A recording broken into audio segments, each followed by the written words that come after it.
citizen.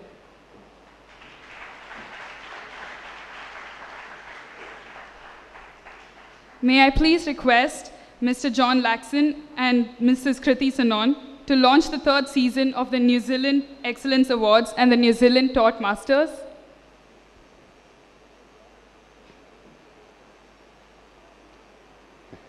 This ginormous poster. Thank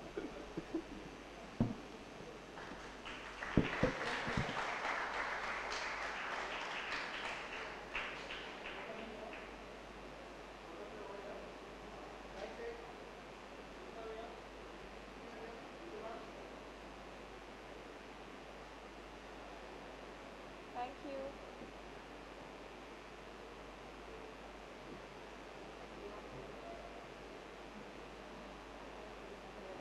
I think we're, yes. Firstly, thank you so much for being here actually despite the Mumbai rains today. I myself have traveled from Andheri considering there's a bridge that fell there. But it's really nice to be back for New Zealand education. And that too this time in a college where I've actually shot like a couple of TV commercials. So I have like memories with this college. But it's really nice always to be back with students. I think it kind of takes me back to my college days and the time when I was studying. As she mentioned that I'm an engineer. So education has always been a very important part of my growing up years and of my life, I feel.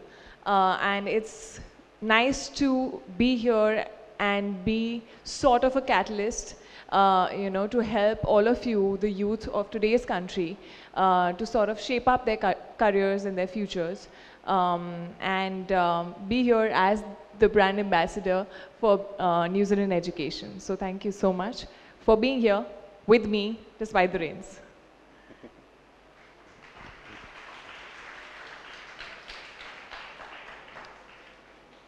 Two initiatives today, New Zealand Excellence Awards. So for our third season running, we are offering a dedicated scholarship to 4 Indian students who would like to select a New Zealand university for their either undergraduate or, in many cases in this room, postgraduate, with 34 partial scholarships for a variety of STEM, science, technology, education, engineering, mathematics and other subjects to study at the total and funding available. So applications are officially, as of now, open.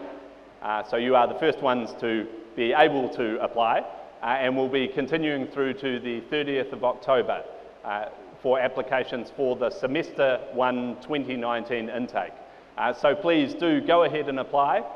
They are great scholarships. You'll be hearing about what programs. Our website has been launched today specifically for Indian students who are thinking about a postgraduate whilst you're studying and after your studies for up to 3 years. Course of the master's degree program, both accelerated and extended program options depending on your career path, so tailored to the speed at which you want to progress through a master's program.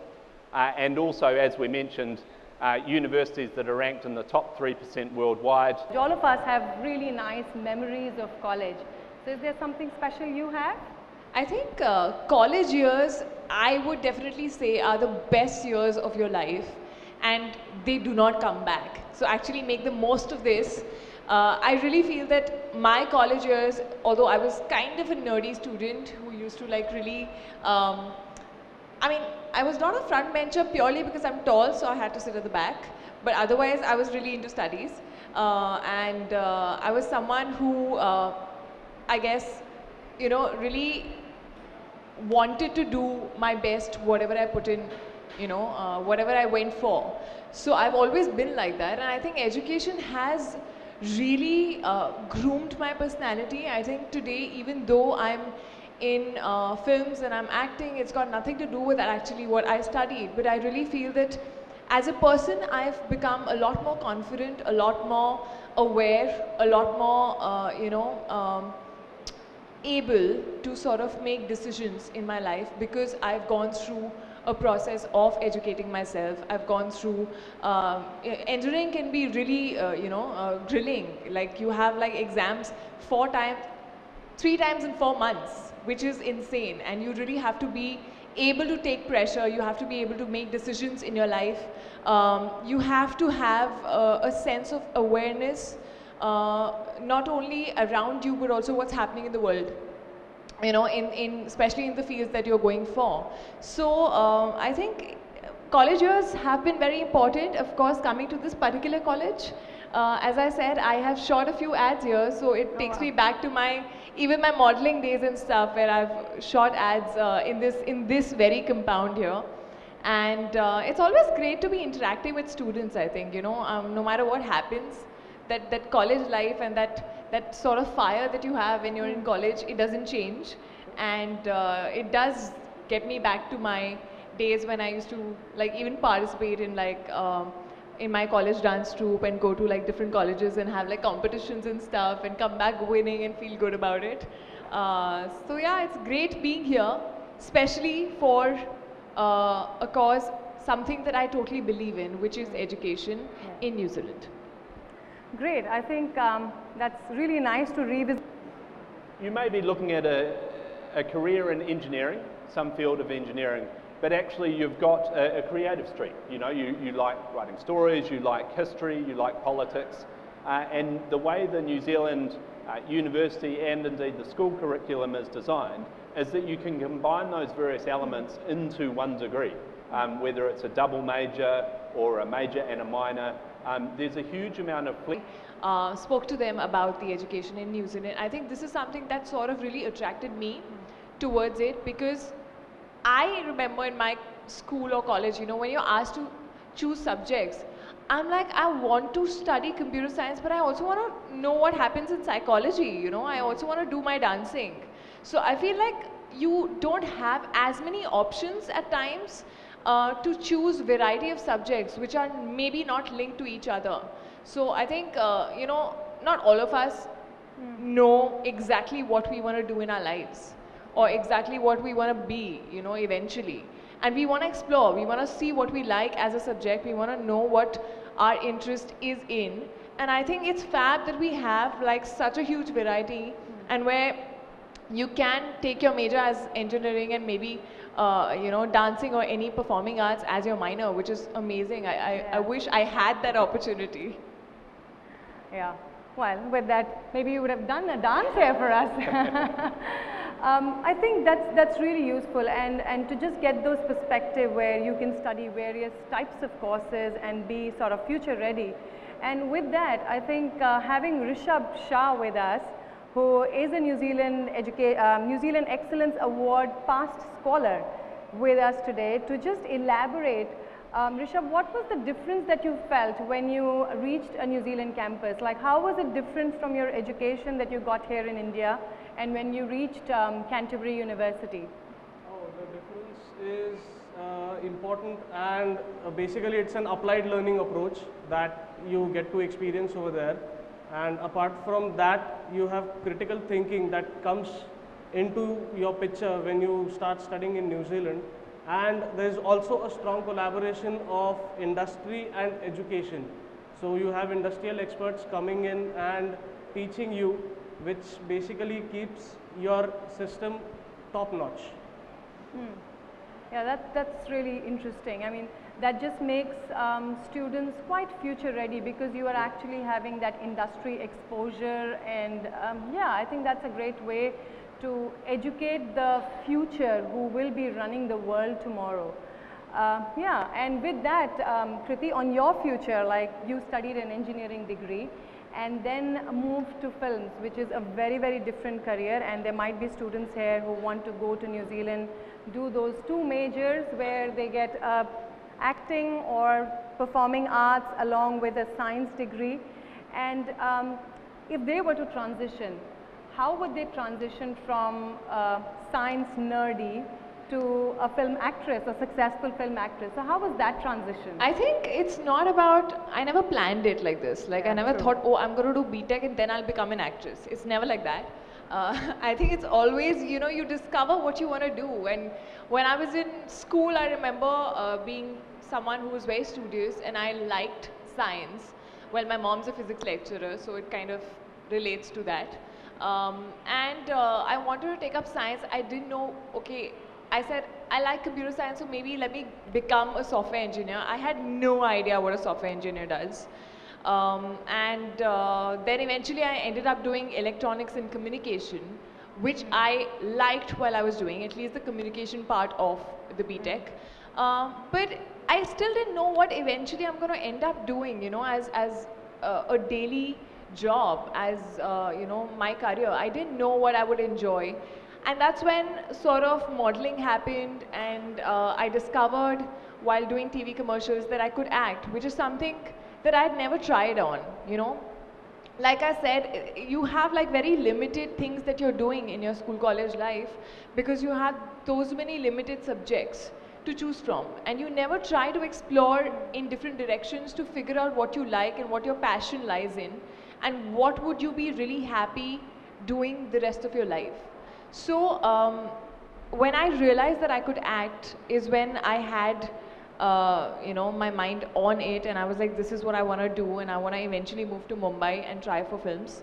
But at the same time, I wanted to complete my BTech. I didn't want to leave it half done because I really feel that it's very, very important to have an educational degree. I always say that there is a difference between being passionate and being desperate.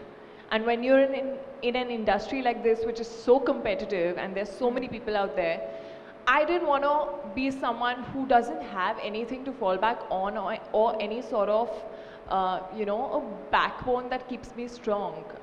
I was passionate about what I really wanted to do, but I knew that that's not the only thing I can do. I can do much more.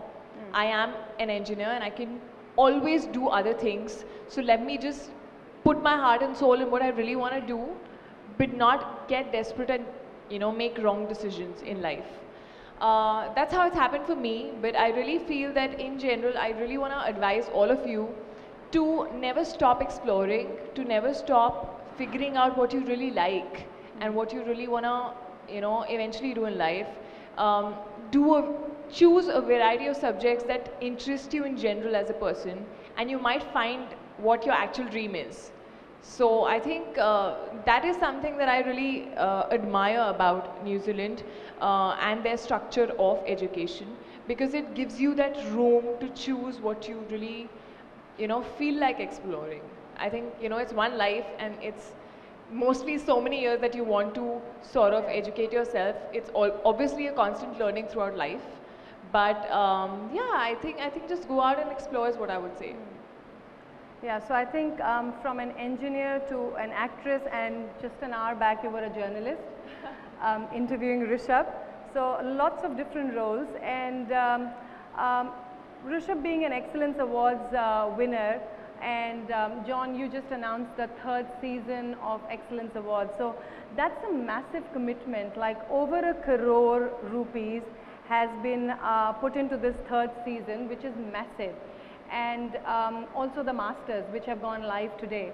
So I know you've covered a little bit about it, but would you want to just give out a few sort of key points around how this Excellence Awards has come through, and how you know, a lot of Indian students have already found value in it, like Rishabh. We have a live example here. Yes, exactly.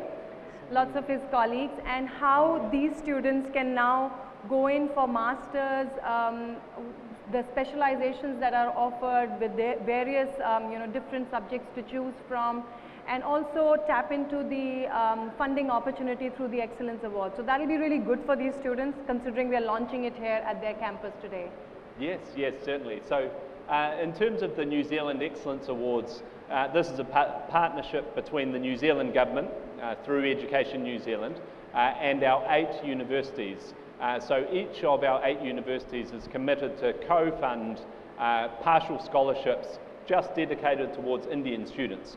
And what that reflects is 2 things. One is the growing demand for a New Zealand university education from our Indian students.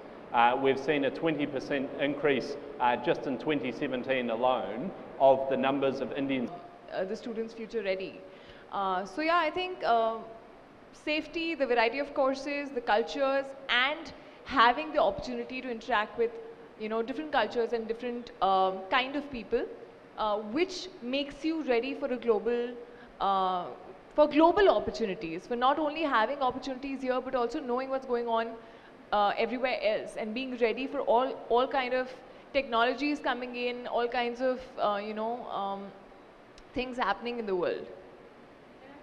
Just on that, John, would you like to talk a little bit about the student experience and the emphasis that Education New Zealand puts on the student experience? Like when a student from India or wherever in the world goes to New Zealand, there is one part of it around studying at a campus and getting imparted that education, but also the overall student experience and the emphasis that we put into that there is like a really positive experience that a student has. And I understand, like Education New Zealand, like my organization, all has a team working on that particular part of the work.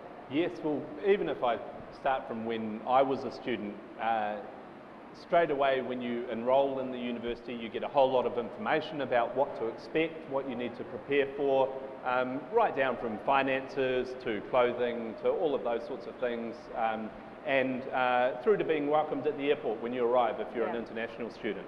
And then there's dedicated orientation weeks, which are a lot of fun before the real study and work starts. I don't know if you'd like to share any stories from orientation weeks? Oh yeah, the orientation is amazing. You get a hang of the universities over there, the people over there. There are so many student advisors which basically keep you in touch with all these particular activities. Each and everything is so very streamlined that you can easily imbibe in that. That's one of the amazing things that I've experienced. And I think another point to add is that career and education counsellors and even job centres are all located on campus. So whether you're looking for support to work, options for where to live, or if you want to change where you want to live, financial advice, student support and counselling, all of those things are embedded or available across all of our universities. In fact, many of them are required by law in New Zealand to ensure that students have a positive student experience. So New Zealand was the first country in the world to require, under federal or parliamentary legislation, a code of practice for international students, which meant that anyone enrolling an international student had to provide minimum standards of care to ensure that the student experience was a positive one. Because whether it's a New Zealand student, an international student, we want people to be succeeding in their studies and their lives so that they can go on and have a positive life experience and also be alumni and advocates for the experience they've had. So it's really central to our mission. It's one of the reasons why international education is our fourth largest industry, because there's such a strong focus on it, and it plays such a positive role in enriching New Zealand's culture, because we have students from more than 180 countries contributing their own perspectives, and we have student clubs from all parts of the world at all of our campuses, and they make a great contribution on campus and off campus. It's fantastic. Yeah, I think, sorry? Yes.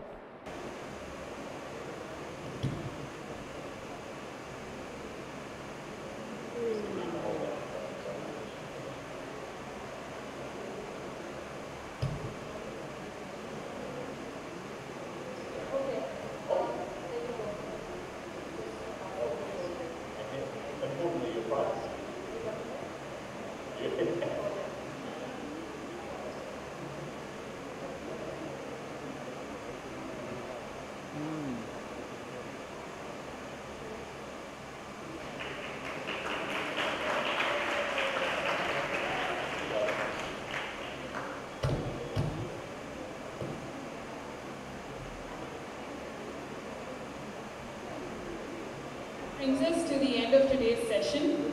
Along